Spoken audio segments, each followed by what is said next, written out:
Bonjour et bienvenue à toi, bienvenue aux nouveaux peut-être et qui tombent sur cette vidéo ou sur cette chaîne. Merci d'avoir cliqué, tu es formidable, ne l'oublie pas d'ailleurs cette journée est aussi formidable. Chez moi c'est grand soleil, il fait 27 degrés. Oui, cette vidéo est tournée là en octobre, mais voilà, c'est le sud, le réchauffement, ce que tu veux.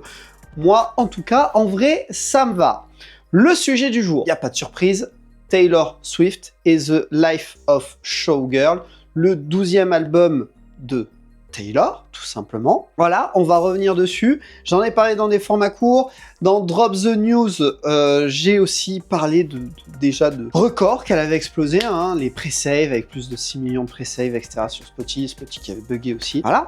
Là, maintenant, ça fait une semaine. Ça fait une semaine et il y a plus de chiffres, plus de choses à dire. Et clairement, déjà, on peut le dire, je pense, cet album est un succès. Cet album pète des records, c'est Taylor, après tout. Mais on peut aussi dire qu'il est nuancé, contrasté, critiqué. Et oui, le succès vient toujours avec ça en général. La polémique au niveau de certains choix artistiques, au niveau du texte, de la musique, de l'instru, des producteurs choisis. Tout n'est pas tout beau, mais tout n'est pas mauvais. C'est ça l'art au final. Et c'est ce qu'on va voir là, tout simplement. On va d'abord commencer par voir les chiffres, combien l'album s'est vendu, tout simplement s'il a fonctionné ou pas. Spoil alert, il a plus que bien fonctionné, et partout dans le monde. Ensuite, on verra en soi comment il a été accueilli par le public, par les médias. On fera un petit tour de tout ça. Donc, c'est simple.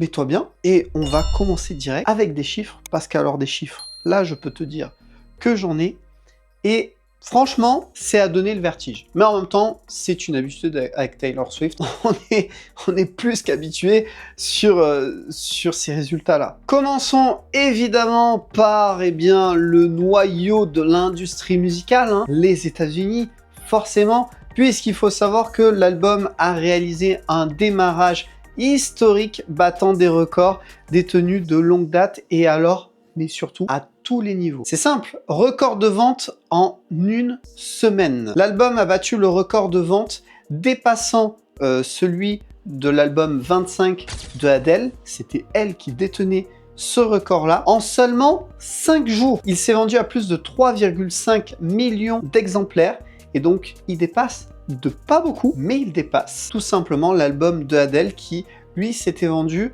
à plus de 3 482 exemplaires de l'album. Donc, de pas beaucoup, mais ça y est, Taylor, hop, elle double et elle prend la première place. Mais c'est pas tout. Au niveau des ventes pures massives, parce que là, c'est cool, j'ai ce chiffre, d'habitude, c'est un peu mélangé, on sait pas trop si c'est streaming, vente physique, etc. mélangé ou pas. Non, non, non. Et là, tu vas voir. Au niveau des ventes pure, sur les 3,5 millions d'unités, il y a 3,2 millions de ventes pures, donc album physique et téléchargement. Le reste, c'est le streaming. Mais sur les 3,5, 3,2 sur de l'achat en physique et le téléchargement. Et c'est pas étonnant, vu toutes les versions de vinyle qu'il y a. D'ailleurs, on va revenir sur le vinyle, mais c'est clair que le physique, c'est le vinyle qui, je pense, à sa plus grande part, c'est sûr. Mais même les versions CD, il y en avait avec poster, il y avait des visuels différents. Donc sur ça, Taylor, on peut le voir. Et je l'avais dit, c'est un requin du marketing et ça s'avère payant puisque elle a fait des chiffres fous. Là où d'habitude, les artistes, c'est un mélange complet sur le streaming, sur les ventes physiques, et souvent le streaming prend le pas. Là non, là on est sur les ventes physiques et de téléchargement, mais tu l'achètes en téléchargement. C'est simple, sur tous ces chiffres, hein. Le premier jour, 24 heures, 2,7 millions d'exemplaires vendus. 2,7 millions. Pour rappel, on est sur 3,5 millions au total. Donc en une journée, elle a déjà fait 2,7 millions. C'est juste ouf. Et donc forcément, big succès commercial, puisqu'il est devenu l'album le plus rapidement vendu de l'histoire des États-Unis. Des États-Unis. Voilà, la tempête Taylor. À chaque fois qu'elle sort un truc, c'est ce qui se passe, hein, finalement. Et ben là, ça n'a pas loupé. Mais maintenant, on va se rapprocher de l'Europe. Parce que, oui, quand même. Royaume-Uni, je parlais de Adele, donc c'est pas plus mal, c'est lié, tu vois. Puisque au Royaume-Uni, eh bien Taylor Swift a très bien marché aussi. Meilleur démarrage de sa carrière.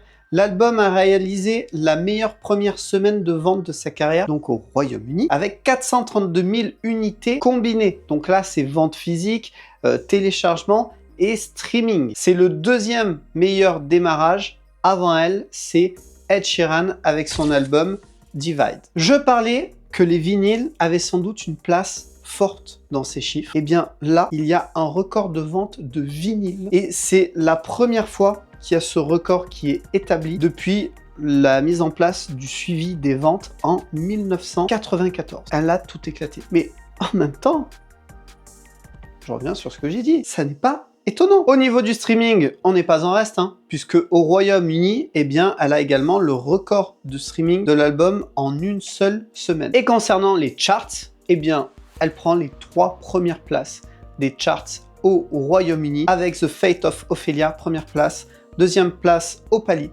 et troisième place Elizabeth Taylor. États-Unis, Royaume-Uni, c'est conquis. Maintenant, on va voir ce qui se passe dans le reste du monde, notamment en Europe et en France. Concernant, attention, la France, quand même, qu'est-ce qui s'est passé chez nous avec Taylor? Est-ce que ça a bien marché? Ça a bidé ou on s'en fout un petit peu? Meilleur démarrage pour un album dans la carrière de Taylor Swift, comme au Royaume-Uni. Voilà. Elle assoit un peu plus sa domination également chez nous. C'est comme ça. Elle est numéro 1 des ventes. L'album est entré directement à la première place du top album en France, devenant ainsi son 4e album numéro 1 dans l'Hexagone. Sur sa première semaine, l'album s'est vendu à plus de 66 700 équivalents ventes. Donc, c'est tout ce qui va être vente physique et téléchargement. Et d'ailleurs, un peu plus de précision, mais concernant les ventes physiques CD et vinyle, on est sur 52 466 ventes, donc sur les 66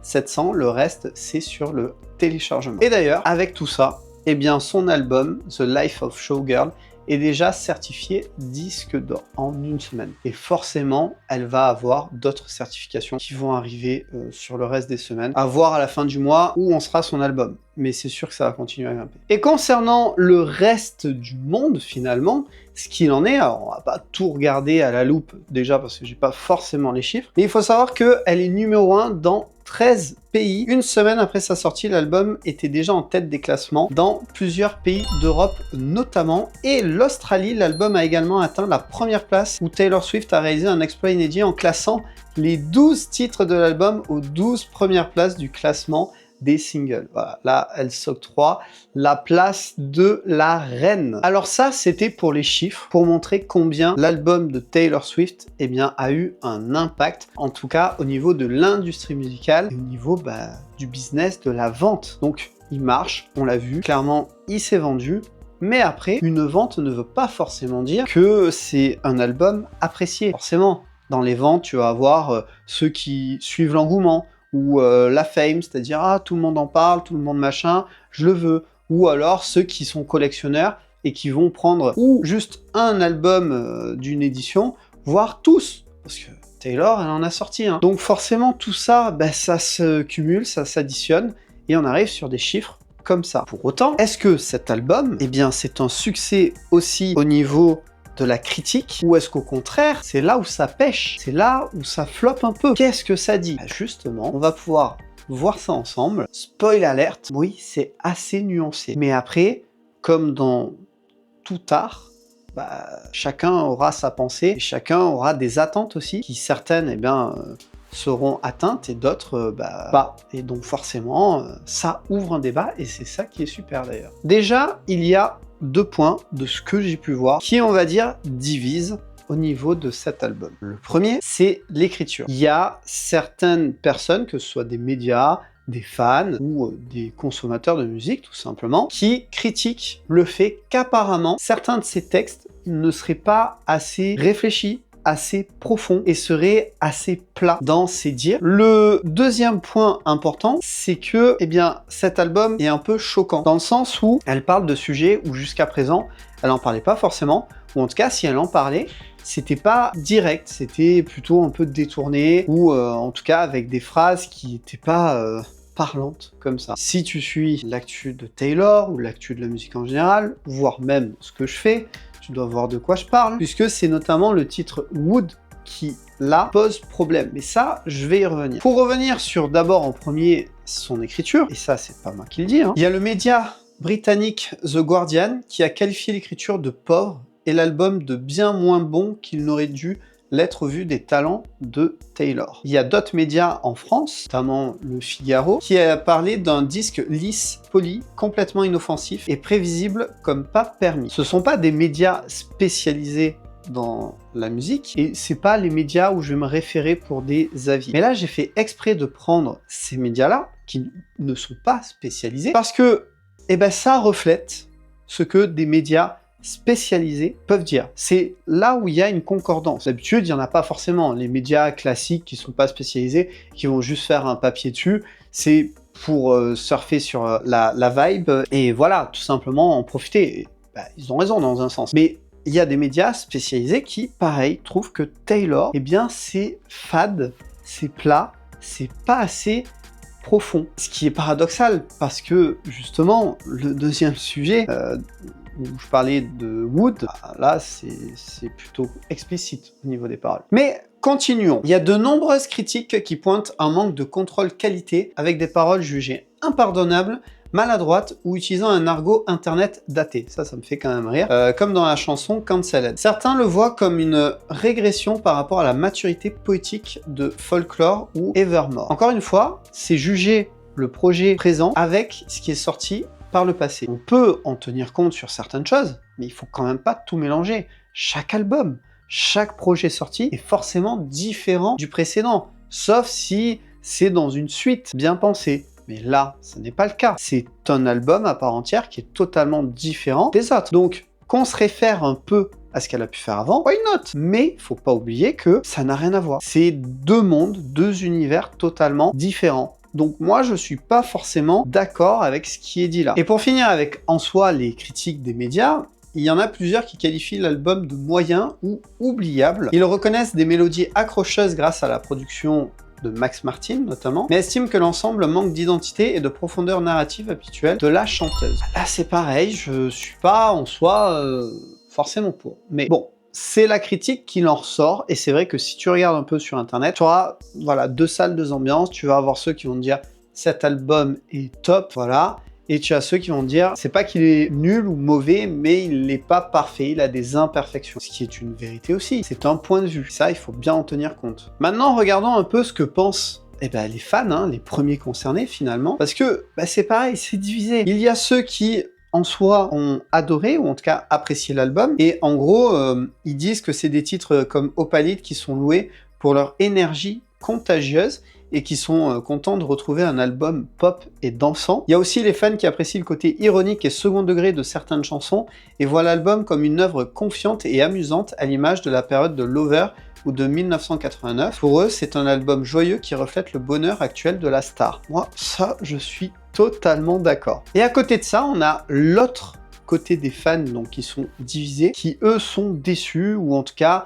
c'est pas qu'ils détestent l'album, mais voilà, ils sont déçus, hein, c'est bien ça le mot, et que, en fait, le côté complexité lyrics auquel ils étaient attachés des précédents albums, ils arrivent tout simplement pas à le retrouver dans celui-là, et ils trouvent que les paroles sont puériles, simplistes et indignes de son talent d'écriture.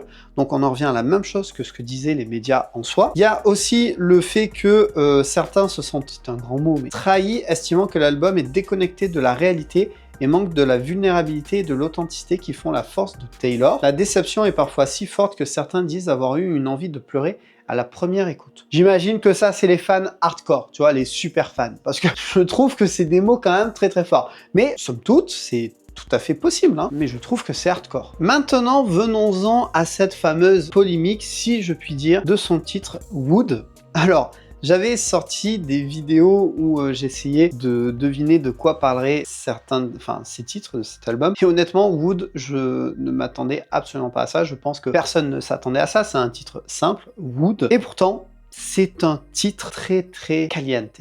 tu vois, assez chaud. Il y a de la métaphore et il y a des fois pas de métaphore où tu comprends directement. En gros, c'est une chanson où eh bien Taylor s'assume et ose parler de moments un petit peu chauds, tu vois, de sexe, voilà, disons les mots tout simplement. Et c'est ça qui a choqué et qui, finalement, j'ai l'impression que souvent, quand tu regardes les critiques et les articles de cet album, c'est ce qui ressort le plus. C'est dingue quand même, alors qu'il y a plein d'autres choses à dire sur ces autres titres, mais c'est Wood qui revient en général. Et apparemment, c'est parce que les gens ne sont pas habitués à ce que Taylor parle comme ça, assez ouvertement et directement de sexe, tout simplement. C'est marrant, parce qu'en plus, genre, les États-Unis seraient choqués de ça. Les États-Unis, surtout qu'en plus on est en 2025, donc même ailleurs dans le monde finalement. Par exemple, il y a une personne du New Yorker, c'est Amanda Petrusic, je pense qu'on dit comme ça, je sais pas, qui a écrit Taylor semblait peu convaincante en chantant sur le sexe. C'est un peu abusé, pourquoi elle serait peu convaincante? Je sais pas, elle a pas le droit, parce que c'est Taylor et que beaucoup de personnes jeunes la suivent, ou à côté de ça, t'as des rappeurs ou rappeuses qui sont pires dans le texte. Pourquoi Taylor n'aurait pas le droit? Donc je sais pas, après il n'y a pas de mauvaise pub, hein. Moi je serais Taylor, tous les gens qui parlent, ne serait-ce que de Wood, c'est gagnant. Parce que peut-être que même moi qui en parle là, toi qui a peut-être pas entendu Wood ou qui l'a écouté mais qui a pas prêté attention, tu vas aller le réécouter. Et donc qui c'est qui est gagnant au final? C'est Taylor. Évidemment que c'est Taylor. Moi je comprends pas trop cette polémique un peu. D'ailleurs, polémique, je mets des guillemets, parce que pour moi, il n'y a même pas de polémique, c'est un sujet qu'elle a abordé dans son album, et fin, ça s'arrête là. On voit pas, il y a bien des artistes qui parlent de meurtre, ou de suicide, ou j'en sais trop rien, et il n'y a pas ça. Tout ça pourquoi? Parce qu'il a déjà une allure de gangsta, ou il se donne des faux airs, je sais pas, moi ça me choque pas, donc je sais pas, mais après, c'est à la sensibilité de chacun, après tout. Voilà ce que je pouvais dire sur cet album, sur le 12e de Taylor Swift. Dis-moi dans les commentaires, toi, ce que tu en penses, ce que tu es dans la polémique aussi de Wood, tu es choqué, ou au contraire, tu trouves ça cool, je sais pas, dis-moi. Moi en tout cas, l'album, je l'ai écouté, et je l'ai plutôt bien aimé. Je crois que j'ai aimé à peu près 9 titres sur les 12, quelque chose comme ça. Le dernier est le seul qui a en feat avec Sabrina Carpenter, je le kiffe aussi. Je trouve que c'est un album où Taylor, justement, elle s'ouvre plus aux gens, elle montre son bonheur qu'elle a avec Travis Kelce, donc son fiancé, il y a pas longtemps là. Elle parle de lui dans ses chansons, elle parle de ses galères aussi dans l'industrie musicale. Il y a plein de subtilités dans plein de ses titres. Donc moi qui suis pas un fan invétéré de Taylor, je trouve ça quand même cool de voir un peu ces easter eggs, ce genre de choses. J'en ai pas parlé puisque j'en ai parlé dans Drop the News, mais elle avait sorti aussi un genre de docu dans les ciné qui avait pareil cassé les chiffres, donc si t'es allé le voir, n'hésite pas à le dire. Je sais qu'elle avait mis un petit message en français où elle s'excusait notamment de son accent. Je trouve ça super cool. Voilà ce que je pouvais dire sur tout ça. Je vais sortir, je pense, des vidéos qui expliquent chacun des titres, une analyse comme j'ai fait pour notamment Mariah Carey. J'ai vu qu'apparemment ça a l'air d'être apprécié, donc je vais le faire pour Taylor, pareil, donc il y aura 12 vidéos, un par titre, et puis voilà, c'est tout. Merci d'avoir regardé cette vidéo, j'espère que tu auras passé un agréable moment. N'hésite pas, et fais-le même d'ailleurs, abonne-toi pour me soutenir, c'est important, tu seras au courant de l'actu. Et chose plus importante encore, rejoignez l'Insta, vraiment. Rejoignez l'Insta, rejoignez-le là tout de suite, et devant l'écran, pas dans 5 minutes, tu le fais tout de suite, tu prends ton tel, tu rejoins l'Instagram maintenant. Comme ça, tu seras au courant des news. Tu pourras aussi me contacter si tu veux me montrer des news que j'aurais pas vues ou me faire découvrir ce que tu fais. N'hésite pas, tu n'es pas forcé bien évidemment, mais n'hésite pas. Et sinon, abonne-toi à la chaîne YouTube.